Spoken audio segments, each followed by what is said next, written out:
All right, hello everybody. I'm jumping in a minute early here just to get everything set up. All right, it is 1 o'clock. Hi everybody. Today we are talking about night eating syndrome, hormones, and nutrition, how they are all connected. We have Ellen, who I'm just going to add in a second, who is a hormone specialist nutritionist. She's going to give us some insight into all these things. So even if you don't have night eating syndrome, this is something I think you can greatly benefit from. I'm going to add Ellen into the conversation and we will get started.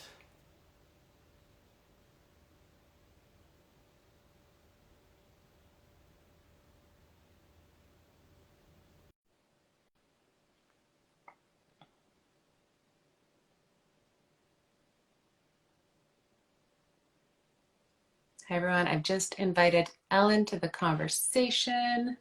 Stay tuned, and then we're going to be talking about hormones, nutrition, and eating syndrome. There she is. Hi. Hi Ellen, how are you? I'm good. I was doing a quick teeth check because I ate some nuts before this. I should have done the same. I didn't. All good. We're good? Hello. Hi. I'm going to start by having you introduce yourself, if that's cool. Yeah, absolutely. So, hi everyone. My name is Ellen. I am a nutritionist located in Chicago. I do see folks across the US, which is awesome. But I do focus primarily on hormonal, mental, and gut health, and more specifically, how all those systems interact with each other. Really interesting and excited to dig into that with you. I am stoked. So I found you through Instagram, and everyone who follows me knows I'm very interested in menstrual cycles, hormonal health, nutrition, all that good stuff. And as you know, I'm a night eating syndrome coach, and I've noticed a huge connection between all of these things and the work that you do. And as I'm sure you know, it's not always traditional knowledge. It's not knowledge people are going to get from their doctors or see in their standard blood tests. So I find that when we do that deep dive into hormones and nutrition, sometimes even with something like night eating syndrome, which is life altering and so challenging to live with, people all of a sudden are getting a deep sleep through the night and feeling amazing. And it can be, as you know, something as simple as like the right supplementation, certain nutrition changes.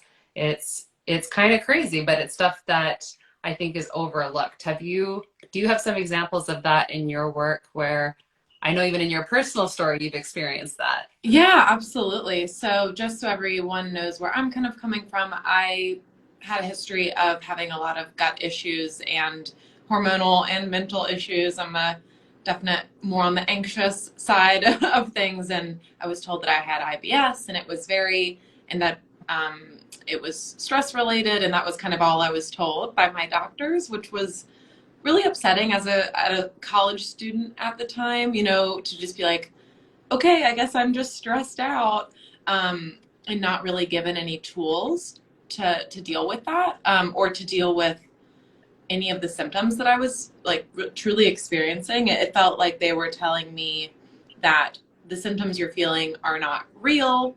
You're just making it up in your head, which now, luckily, I think that people are really realizing more. And what I try to really hone in on the work that I do, that things that are influenced by stress, they can create real physical manifestations. So if you are feeling something that maybe is related to stress and someone tells you that, I hope that you don't take it the same way that I did. And I hope also that you're given better tools to work through that, because it can be, I mean, stress is at the core of most chronic illnesses. So it's a really big deal. But yes, I kind of digress there. I've seen in my clients, the population that I work with, that making changes, whether it's lifestyle changes, nutrition changes, sleep and stress management changes, all of these things, they can be really small shifts, but it's kind of like this web of things that make up your health. It's not just the supplements that you're taking. It's not just the food that you're eating. It can be the people that you're surrounding yourself with. It's all these different things that really influence how you're going to be feeling So yes, I see pretty dramatic changes with just making small shifts in a lot of these different areas. That was a pretty long-winded answer. No, I love it, and I think your story is so important. And I know that my following can relate to a lot of that, as can I. I speak very openly about mental health, stress, how that affects the body. And I'm curious, in your journey, I think everyone's personal journeys are the thing we can learn from the most. How did you figure out where to begin, and what were the big changes for you? Yeah, good question. I didn't go about it the right way. I didn't know. I was really young.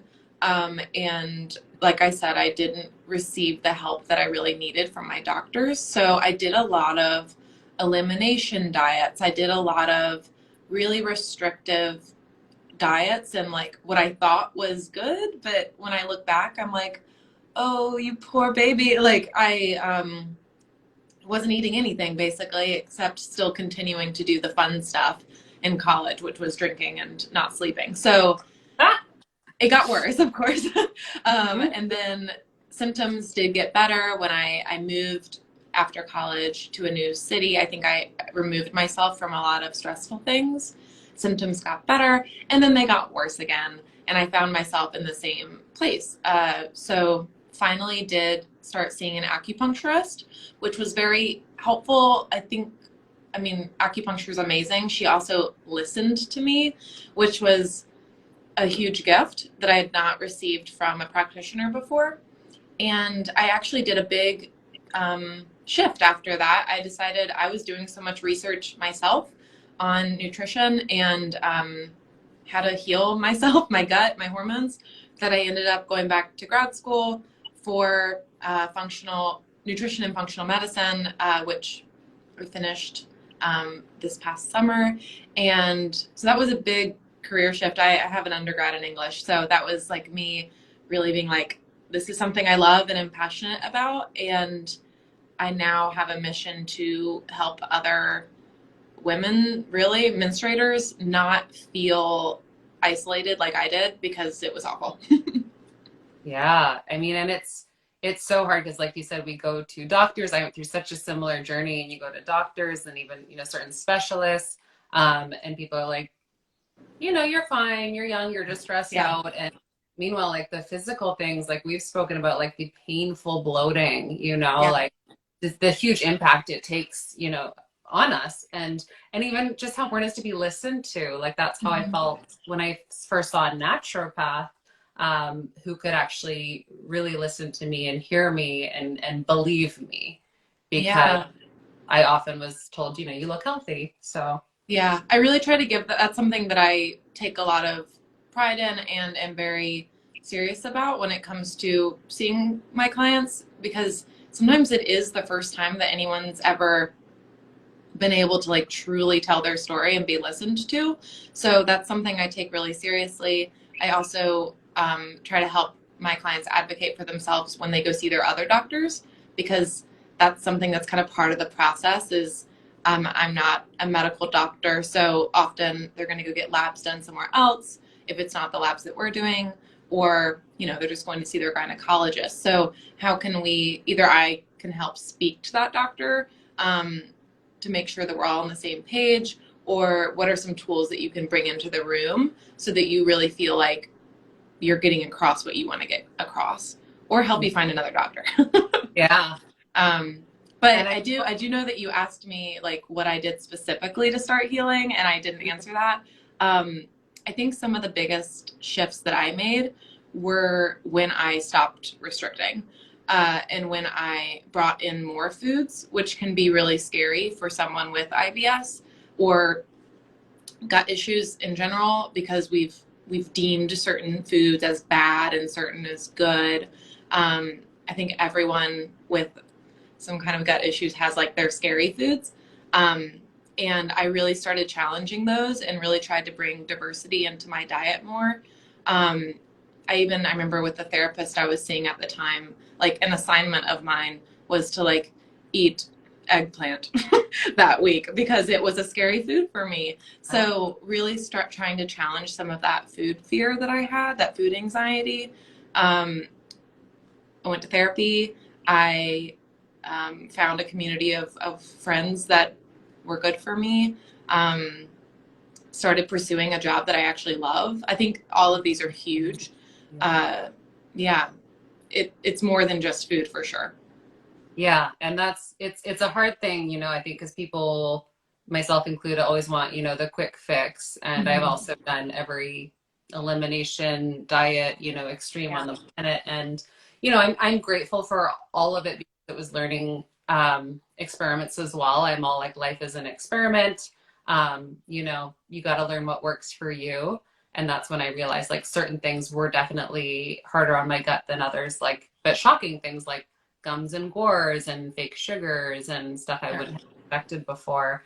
But for someone who's struggling, I know like myself, we're always like, well, like, how do I figure out what's wrong and how do I fix it? Like, and I know you do certain tests. What do you recommend if someone is seeing, those big signs of something's wrong? They're having the crazy bloating, they're having, Mhm. anxiety, whatever it is. What's a good first step or next step after that? Yeah, it's really okay. So this is coming as an anxious person. It's very easy to decide that there's something hugely wrong with you. And I also there's like that fine line between listen to your body when it is telling you that something's quite like something doesn't feel right, but also trust that like your body's doing its best. And it could be some simple shifts that can lead you back in the right direction. Um, so I would be careful with Googling is my first tip. um, and other tips are come talk to me and we can I typically, sometimes I do jump right to a test if that's really what you're interested in. Certain clients love seeing the data. Um, Other clients, if it's not going to be financially feasible at this time, or maybe you really have no idea where to even start, then we do like more of a food first approach. We start talking like, okay, what are your stress levels like? How can we shift some lifestyle stuff around? What's your sleep like? Um, but in terms of testing, as you were talking about on your stories, I do the Dutch test, which is a really comprehensive hormone test. It looks at your hormone metabolites, so how your body is breaking down these hormones. It's a urine test, so it's a lot more, it's not invasive. You can do it at your house. There's no needles involved. And we get to see what your hormones look like in your luteal phase, which is the second half of your cycle after you ovulate. We also get to see your cortisol pattern, which is really, really cool. It's how cortisol is your stress hormone.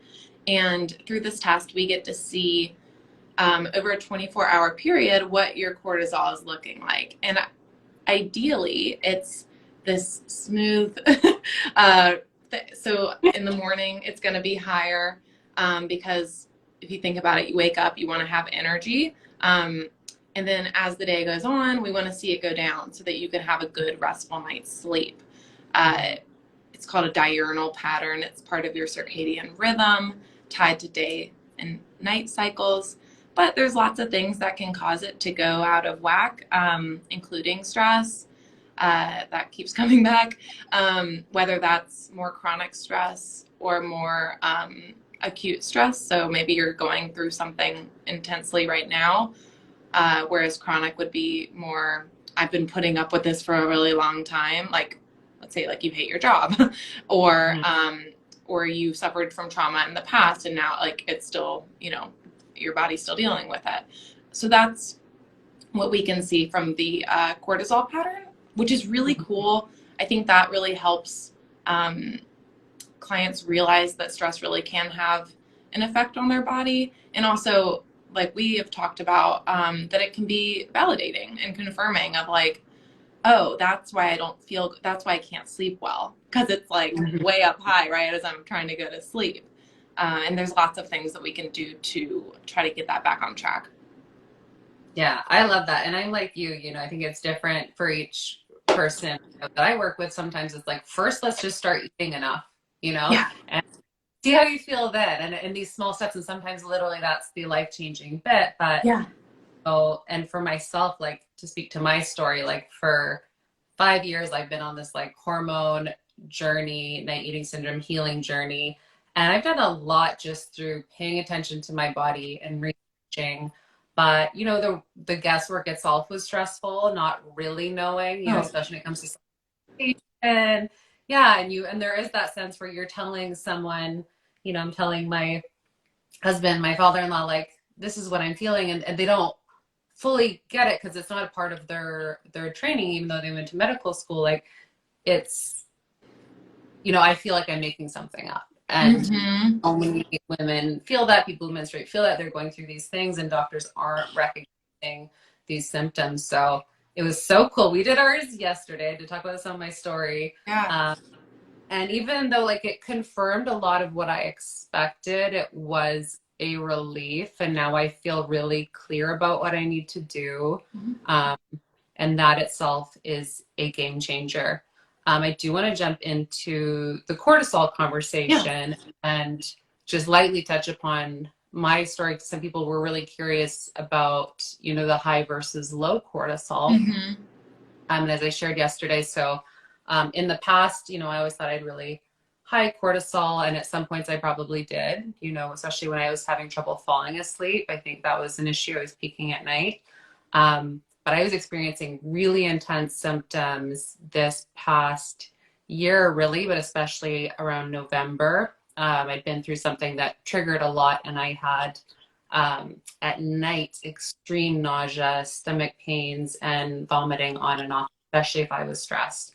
And it was horrible. And again, like I went to doctors, like I did everything I could. I wasn't getting a clear input. I even did a cortisol test, and it said my morning was really high, but that didn't give me the information I needed either. Mm-hmm. So we discovered through this test and confirmed that it was low cortisol. And can you just speak a little to that and what the difference is? Yeah, sure. So mostly what I see in my practice is just imbalanced in general, whether, because like I said, there's that diurnal pattern. So there's 4 different points throughout the day that we look at. And usually like maybe it's a little bit, it's like on the low side or a little on the high side, or like one point is a little funky. But yeah, absolutely. So I made some notes just to make sure I say everything correctly. But a lot of times what you're going to see with lower range cortisol, kind of maybe some unintentional weight loss, not maybe being able to keep weight on as easily, a poor appetite, low blood pressure, and All those. yeah, absolutely. And of course, fatigue is probably going to be the biggest one, because this is your adrenals putting out cortisol. Your if that's low, then you're not going to feel very energetic. You're going to kind of maybe feel foggy. Whereas high cortisol, on the other hand, this could be, so kind of think of the opposite. So maybe weight gain, maybe not being able to, like, your body's kind of changing and you're not really sure why. Let's see, like if you look it up online, there's going to be examples of extreme high cortisol, and that's not typically what I see. I see more like elevated, and that's typically going to be from high stress. So we see like high blood pressure, high blood sugar, which is a sign that we need to start working on meal composition as well as stress management, because high cortisol can lead to high insulin output, which can lead to blood sugar irregularities. So it's kind of everything that I work with is cycles, menstrual cycles, and then also cycles within all these hormonal things, because they're all feedback systems. So when something feels off to your body, it's like, all right, let's ping that, make it go up, and then when that's not necessarily what actually would be best for you, your body's just doing what it can. Totally. And it's so interesting as you talk, because I'm like, yes, this is all the stuff that I've been madly, researching and trying to understand because they're all so connected to night eating syndrome. And I know even though this is a new topic to you, most people don't know about night eating syndrome. I think you can relate to and understand. So with night eating syndrome, people often can fall asleep at first, but then they're waking up alert and hungry. And so the two connections I found are blood sugar and cortisol. Mm-hmm. And which, like, as you say, are connected. So it's this vicious cycle where, you're stressed, so your blood sugar is more imbalanced, and then you're waking up at eating, which obviously is not going to help your blood sugar either because your sleep patterns are disrupted and you're eating at a weird time. Usually people go to sugar. Yes. It is this Yeah, cycle. absolutely. And also, it's another unfortunate cycle is that like chronic sleep deprivation can have, or just like poor sleep in general, can have an impact on leptin, which is your hunger hormone, and ghrelin, which is your satiety hormone. So if those are off, then of course your body's like, okay, I'm hungry. So you eat because we've learned to like honor our hunger cues, but maybe there's something going on that those hunger cues might be a little funky. And that can lead to high blood sugar, messed up sex drives, high blood pressure, anxiety, depression, which can then lead to more sleep deprivation. So another cycle there. Yeah, and which it's so frustrating. I know people who are lost in this feel a little hopeless. And when you learn something like that, it feels more so. But as we're talking about, and as I found with working with people, when we do tackle these things, it is amazing how quickly some people see results. And as you know, with hormones too, sometimes it does take months of instilling new habits, because I've always had the understanding it takes around 3 months to really see those major shifts hormonally. Usually, is that about right? Yeah, especially with our menstrual cycle, if we really get into like egg maturation within your cycle, I like to tell people that process can take up to like 100 days. So you might not see the effects of some of the hard work that you're doing until a few cycles later. And that's so we're very used to instant gratification, but trusting the process a little bit. And also, I try to really celebrate little wins. We focus on baby steps in my practice. So whether that's making sure, like maybe my client says, I'm going to drink 2 of these a day. I'm like, sweet, that's awesome that you did that. Because that's self-care. That's taking care of yourself. And so whether it's water, maybe that's a big win for them. Or maybe, we're all stuck working from home. Maybe they take a walk during lunch and that's a win. Plus all the food stuff that we're working on balancing their blood sugar. So they are focusing on making sure all of their meals have protein, fat, and carbs, complex carbs if possible, just to really help when they are eating carbohydrates, which are necessary for ovulation, so we don't want to cut them out.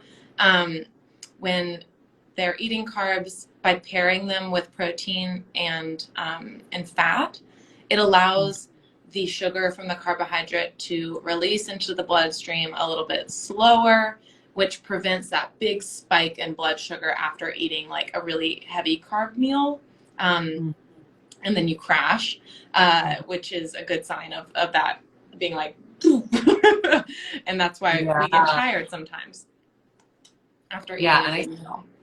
Yeah, a lot of people come to me and they're like, why am I so tired after I eat lunch? And I'm like, well, what did you eat before? And often it's like, first they skip breakfast, then had straight carbs, then waited forever, then had a big lunch. And even if the lunch itself is a little more balanced, they are like, blood sugar at this point has already been through a roller coaster. Yeah. I've found that the best, I don't prescribe to any like dietary plan, but I have found that in terms of balancing your blood sugar, to really aim for like ideally like 5 eating times a day. So that includes, that's your 3 meals. and then 2 snacks in between, maybe 3, like no judgment, eat as many snacks as you want, when you feel hungry. Mhm. And by making those snacks also balanced, Mhm. like I had a client today, we've been focusing on eating more colors, which helps add plant diversity.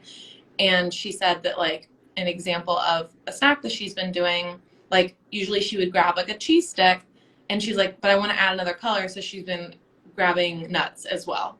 So it's a great example of just like a really simple shift, and that's what we go for. Is like, okay, this week that's the shift she made. I didn't, make that recommendation to her, but she kind of took what we were talking about and did that, and that's a win. Yeah. Because by adding those two together, I mean, maybe she could also like add a cracker to that, more than one cracker, Mhm. several crackers to that, or an apple, and that's your carb, protein, and fat. Yeah, Yeah. it's So not something that's taught in school, unfortunately. I know that was actually, yeah, something I had to teach myself too, and I teach my clients, and I'm shocked. I mean, and with all the fads with intermittent fasting, which studies are only done on men, and Yeah, all I this do stuff. not. I mean, not to bash anyone who's fasting, but like you just said, they are not those. What am I trying to say? Those research studies are not done on menstruating people, Yeah, and I do not recommend. I mean, sleeping is fasting, so let that be it. Is yeah, my recommendation. exactly. And with the goal with night eating syndrome is we have people learning to get those regular meals. I always say the same: 3 meals, 2 snacks, more if you need it. Like I Mhm. know before my period, I need all the Yeah. snacks. Oh yeah. No judgment. No judgment. And then that we are finally getting that deep fasting at night. And you probably have a nicer way of describing this, but I always say, we traditionally see it as like forgetting to eat, blood sugar drops, eating, blood sugar spikes, drops, and we're doing this in the day. And so then at night, it's also off, right? And what Mm. we aim for is this in the day. We're getting that regular intake of food. Our body knows it's safe. We're feeling really balanced. And then at night, it's rest and digest. Do you Mm-hmm. have a prettier, more scientific way of describing that? No, that's really good. I think, yeah, I don't, to be quite honest, I don't think a lot about what our blood sugar is doing at night. But yeah, I ideally we are moving into that rest and digest mode. For those who aren't familiar with that, it's the opposite of fight or flight, which is your sympathetic nervous system. And your sympathetic nervous system is for stress or survival. And ideally, we go into that when we need it, and then we exit it and go right back to our parasympathetic nervous system, which is rest and digest. When we're in our fight or flight, our eyes dilate, our GI tract is like, oh, we need to put this on hold because we're about to try to outrun a lion or something. We don't need to be pooping. What else? Your sex drive is not going to be happening because you don't need to be procreating when you're when you're trying to survive. But then when we move back into rest and digest, as the name says, we get back into that like chilled out. We're digesting now. They call it peristaltic movements. Is like the movement of food in your GI tract, so like the pushing mechanism. So that starts again. Um, your sex drive comes back because your body's like, okay, it's good now. We can get pregnant, which whether or not you're trying to, it doesn't matter.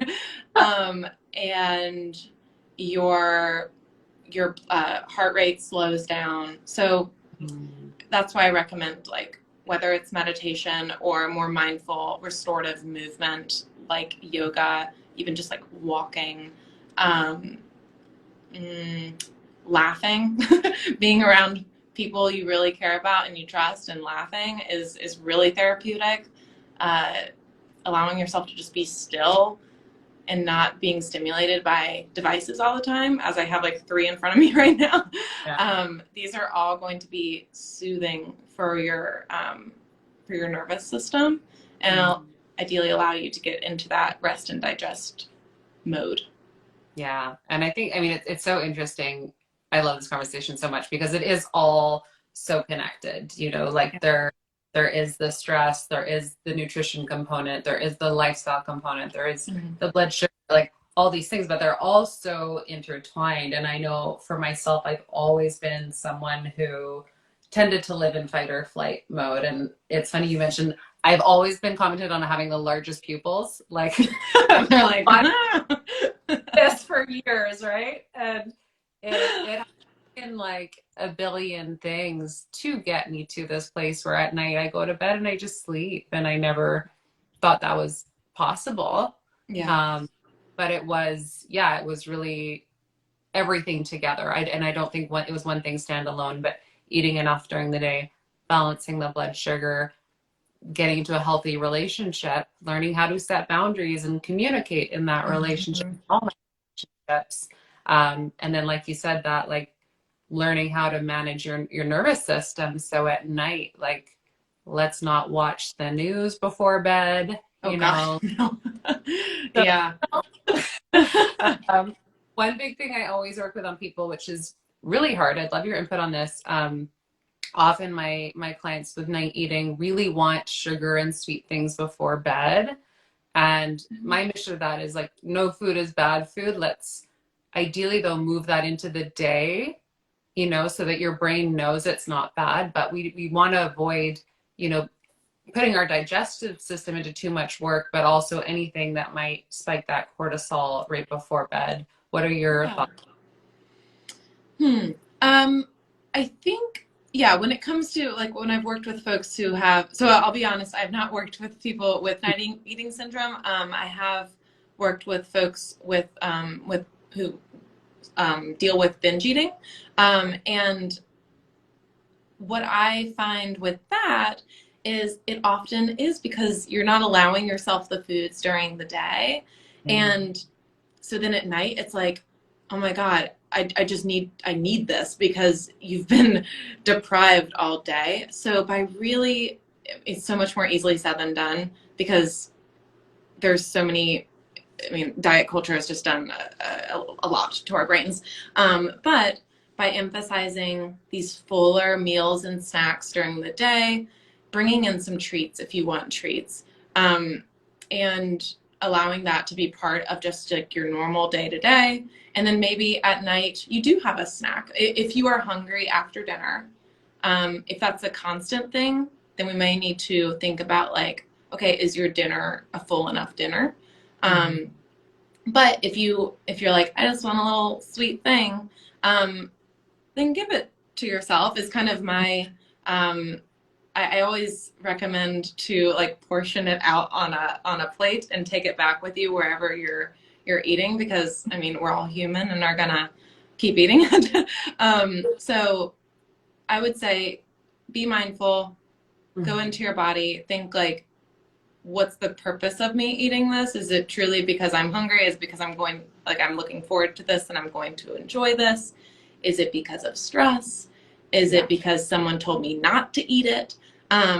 These are all different things to explore, and I highly recommend working with someone to help you explore those, or multiple people, whether that's a therapist and you or me, or everybody.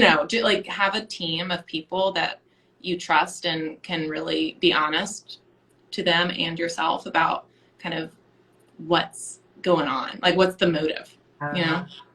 Totally. And because we can get into these weird cycles in our brains, and brain work is also a big part of what we do the night eating. And I'll often experiment with people exactly like you said, where I'm like, okay, for a week, let's include your nighttime treat. Like I have a lot of moms and they're like, this is my one time. I watch my shows and I Yeah. have my chocolate. And I'm like, I don't want to take that away from you, but like, let's maybe, add in some fats. Mm-hmm. Still make sure you're eating enough in the day and not right before bed. Like, let's make sure, like, at least you have your 30 minutes to just wind down. Mm-hmm. Or I might even like experiment, like, let's do that for a week. Next week, let's make sure you're getting an extra snack in the day that feels like a treat. And then we don't do it. And let's see where you sleep better. Because that was big for me when I learned, because I experimented a lot and I learned that if I was eating enough, key number one, I would sleep better just after dinner, just letting myself chill. With that being said, I will have days where I'm like, oh crap, I didn't eat enough. So I'll like sit with a jar of peanut butter, making sure I'm at least getting my calories before I go to bed. But yeah, I think it can be an experiment for sure. And it's learning what works for each person. Yeah, and remembering to have compassion and that each day is going to look different. Um, and that you're so much more than whatever this is. And I think that it can be, you mentioned earlier what it felt like, your husband and your father-in-law didn't necessarily understand what you were talking. It can be really isolating. So to have that team of people, maybe to have a close friend or even like journal about what's going on, is important. And just remember that you're human and you're working through something. And that it's not something wrong with you as a person. Totally. That's so important. And my favorite part of work is being able to help be that voice, because we do morning check-ins and it's like, okay, first let's press the mental reset button. That's You've done nice. wrong, and let's figure out, how to get you a better sleep tonight. But you're not bad. You've done nothing bad. And the emotional component is interesting too, like you said, because sometimes it is stress and how we're dealing with things. And one uncomfortable thing I like to teach is sitting with your emotions. Hard at first, Yeah. especially like for me, being like perfectionist all day and then sitting at night and being forced to like sit with my feelings for the first bit was very scary. And, I had like deep feelings of loneliness come up, like stuff that are my deep wounds that I wasn't ready to face. But it's so interesting, like when we can, again, if we've eaten enough in the day, if it is purely just an emotional thing, to sit with the emotions and allow them to speak versus reaching for something can be a game changer too. Yeah, it's so hard. I think a lot of, so this came up recently because it was January and a lot of people were doing dry January. I think with a lot of things that we consume, whether it's food or alcohol or whatever, I like to encourage people and myself to explore why you're drinking or eating it. And that can be difficult. Sometimes it's just completely out of habit. And sometimes it is, like you mentioned, the folks wanting their chocolate. Like, I'm the same way. I have like this one chocolate that I really like. And that's like such a ritual for me to have that at night with Which like one? a cup of tea. What is it? Endangered species, they have this salted almond dark chocolate. I've And had that. I was joking with my boyfriend that because they donate 10% of all their net profits to save the endangered species, and I was like, I am single-handedly saving these animals. You're doing good. Yeah. But anyways, so I do. There's so much emotional attachment and emotions around food in general,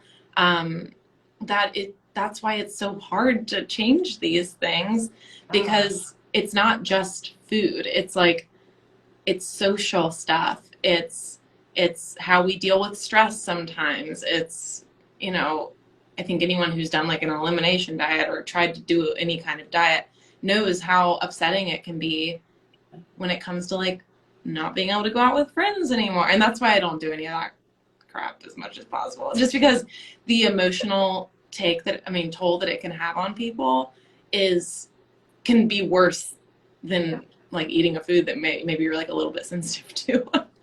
Yeah, and that's such a tricky one. And I'm really person to person with that, because Yeah, same. I'm totally with you, and I've done every extreme. And right now, like when we had our meeting, I was like, just so you know, like, I don't want to cut anything out. And I know I'm in a place too where it is a healthy relationship. Like when I did cut out alcohol for a long time on my hormonal journey, because I could feel it was something I wasn't fully in control is the wrong word, but I realized using it as a social crutch as someone with anxiety, because I was like, why get tipsy or drunk when I'm like with a crowd. And I was forced to, by not drinking, realize that. And then I was like, okay, cool. So let's build social skills. Like I'm like Googling like, how do you be social? And funny, like most people just want to be listened to. So you can have your sparkling water and just, and people will think, great. You know, I was Yeah. like, cool. And I got more comfortable in my own skin and it was great. But again, now I'm in a place where like, I love my date night, love my glass of wine.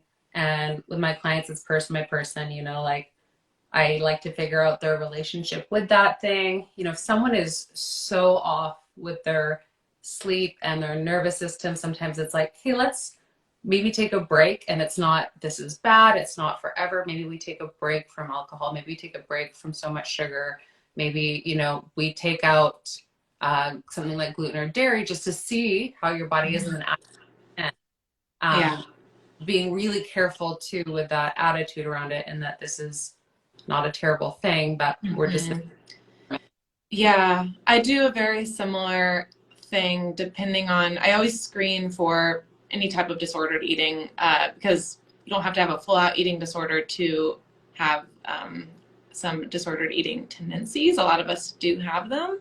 And I don't recommend any elimination diet, like whether it even just like a few food groups to anyone who has, who kind of doesn't pass that screening. But for my folks who maybe I'm suspecting some autoimmune stuff going on, gluten and dairy can contribute to immune issues. So like for the folks who I feel we talk about it, if we both feel like it's worth a try to take them out for a month, and really know that it's going to be a temporary trial. It's an experiment. That's kind of how I phrase it. But I try to approach it that way and be really sensitive to whether or not the person is in the right place to even do that right now. Like over the holidays, not the time for most people. Or if they're really stressed out, not the time. But if they're up for it, then I think it can be helpful for sure. I had a client who immediately stopped feeling as much joint pain when we did that. And it's like, awesome. Like for her, it's worth it to not have gluten. And actually recently, 3 months later, she was like, oh yeah, I tried some gluten and dairy recently and I felt fine. I was like, awesome. Sometimes that's all it takes. Sometimes you have to take something out for a short amount of time. Your body can heal a little bit while we're doing other stuff too. You bring it back in, experiment with how often you eat it, and it's okay. But not every person that I work with is going to be good with that. Yeah. That's okay. Yeah. I see totally the same thing with night eating. And like, I've had people who literally, I'm like, if you're having a donut, have some nuts with it.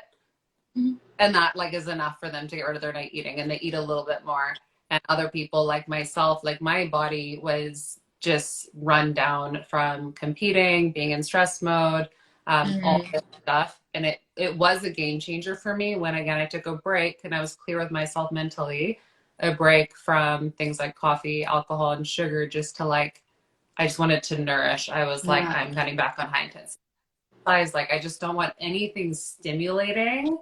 And that was the first time for me where I started actually getting deep sleeps, where I didn't even have to mentally fight it. I was just sleep. And now, and it took a lot of experimenting. I would like try adding in back coffee. It wouldn't work for me, you know? Mm-hmm.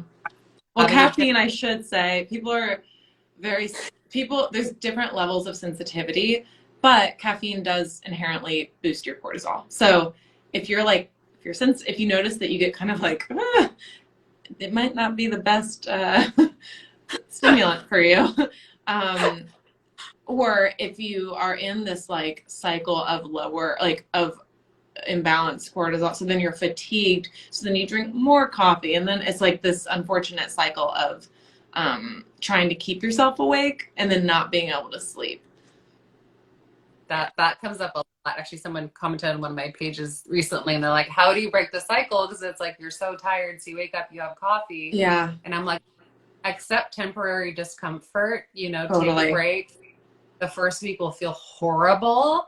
Mm-hmm. And I always try, like, my game changer was making really tasty alternatives. Like, I made delicious Dandy Blend lattes Love with that. Yeah.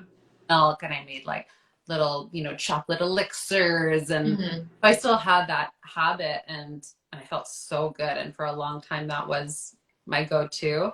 I do drink coffee now. And I know, as we spoke about, like, I can easily go to three, but one is my magic number. But my body is in a place now where, like, I can have sugar, alcohol, coffee all moderately and sleep. But I do believe for me and for some people, that little break, that little reset can be a game changer. Yeah. Yeah.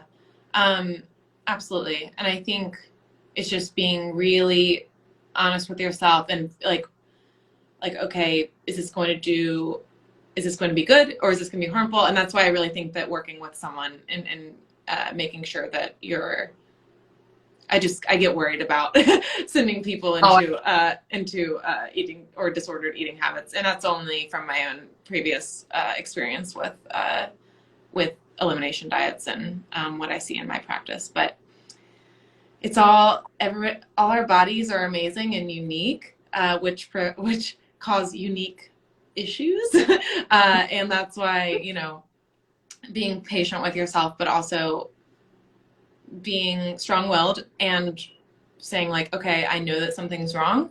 I'm going to work until I find somebody who can help me. And I hope that that's getting easier to do as more people are kind of becoming aware of like holistic medicine and approaches to like the fact that like the gut can do a lot for your health, and maybe finding practitioners in that space. But I do know a lot of people who are still experiencing like the medical gaslighting and not finding the answers that they want. So yeah. And unfortunately, there's, health coaches and more people, the more natural approach, who do also cause harm or go to too yeah, much, too extremes, like for sure. I've experienced the gamut. And it's why I care so much in what I do and Yeah. have passion and empathy. And like you, I love that you're like kind of nervous about it, because I feel the same. Like, I never want to do anyone harm or encourage anything disordered. So it is this like baby step, Mm-hmm. thing to work on together. And that's the best we can do, is our best. Yeah, absolutely. I think baby steps is the way, and something that I did not do. Oh, When I I was reflecting on this recently. I remember when I first realized I was like, there's something wrong. So then, and I was experiencing some constipation after that's not my thing. And like the next day I went out and bought like all this, I bought like prune juice. I bought like all this different stuff. And I was like, well, it's time to change my entire life. And at 21 or 20 in college, while still drinking a bottle of wine. I don't know. Like it was I was confused. So my goal as a nutritionist is to be what I needed at that time. I want to be that for other people. So if I can promo something quickly, yeah, if you please. don't mind, I do have, that made me think of, I do have this program that is, it was originally meant for like a 90-day program. It's completely self-paced now, but it is quite extensive since it was for 3 months originally.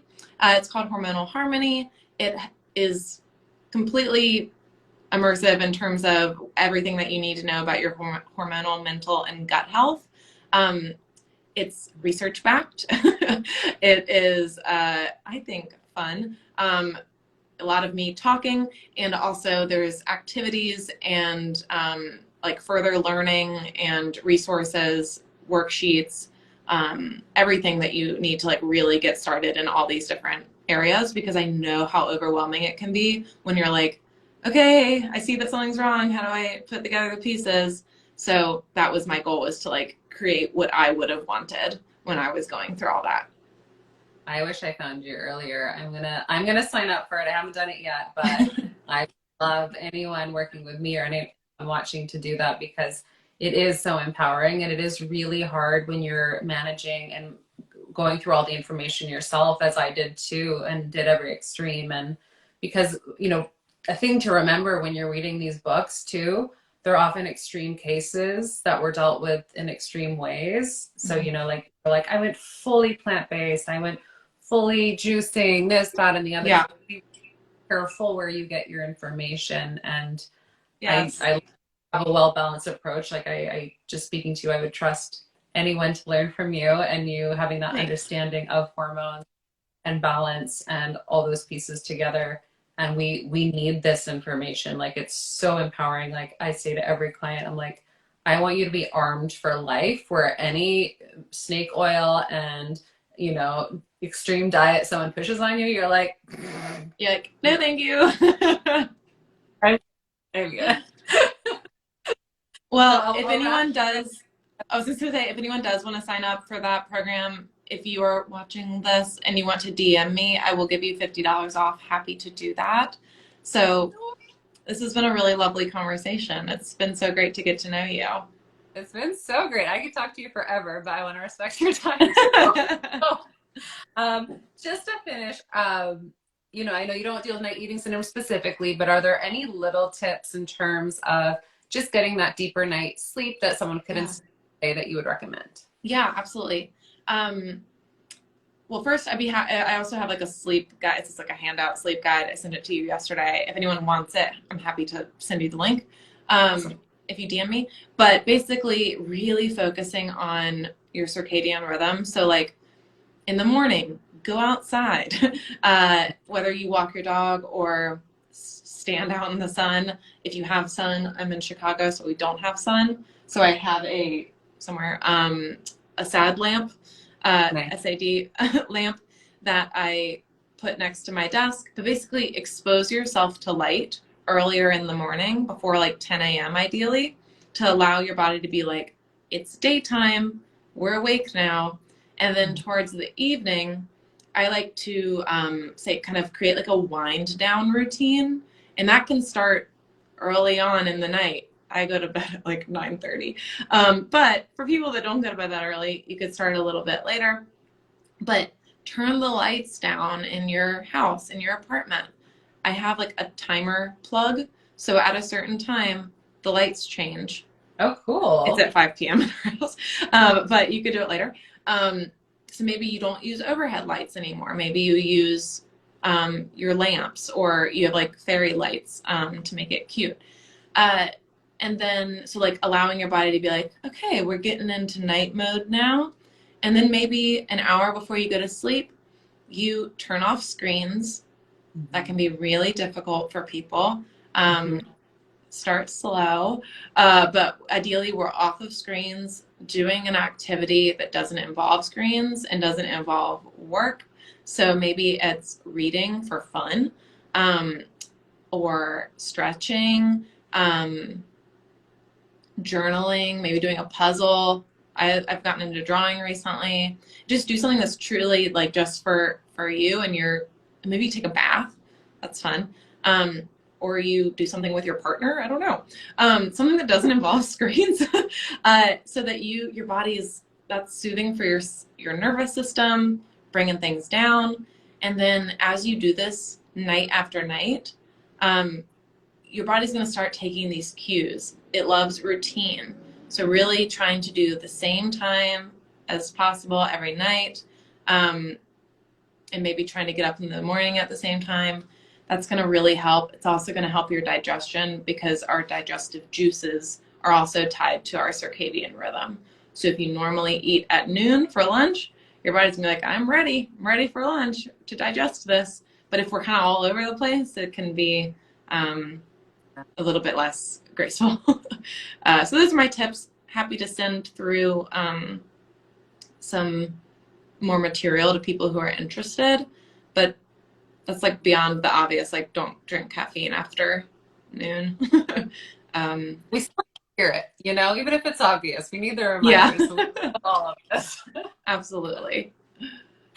Well, thank you, Ellen. I Thank appreciate you. your knowledge so much. If anybody is interested in her program, as you mentioned, you get a deal by DMing you. Yeah, just Uh, DM me and say you saw me. yes, and you offer one-on-one nutrition coaching, Yep. gut testing, and more. Yep. Yep, I sure Awesome. do. You can find me, there's a link tree in my bio that has a link to see my site, to book a free call, like a discovery call for us to chat.